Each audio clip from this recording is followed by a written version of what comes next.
বেপরোয়া যান চালনায় শনিবার কুমারঘাটের রাতিয়াবাড়িতে যান দুর্ঘটনায় জখম হলে 6 জন। এর মধ্যে 2 জন বিএসএফ জওয়ান রয়েছেন।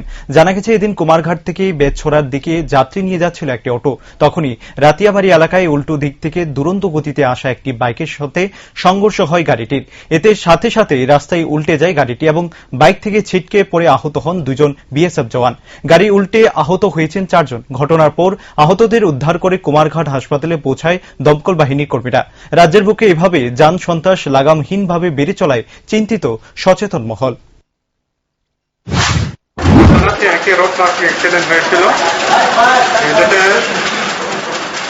একটা প্যাসেঞ্জার গাড়ি, অটো, সম্ভবত অটো গাড়ি আর একটি বাইক সংঘর্ষ হয়েছিল।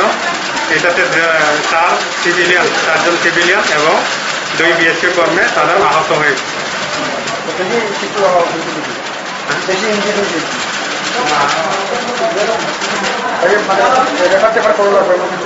এখন রেফার করা লাগবে কিনা আমি এখন ওনাদেরকে আমরা অবজারভেশনে রাখছি।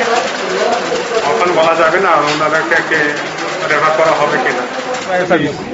কোন জায়গায় ঘটনা হয়েছে? ফায়ার সার্ভিসের এখানে ওই পার হাউসের সাথে।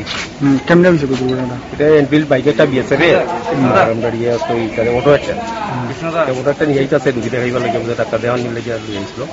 এইখানে মুখোমুখি সংঘর্ষ ওই বাইকটা কোন দিকে একটু আইছিল? এমসিল বাইকটা সম্ভবত তার এদিক থেকে যাইতেছে বোধ গিয়ে দিকে 82 মিনিটের দিকে যাইতেছে সম্ভবত।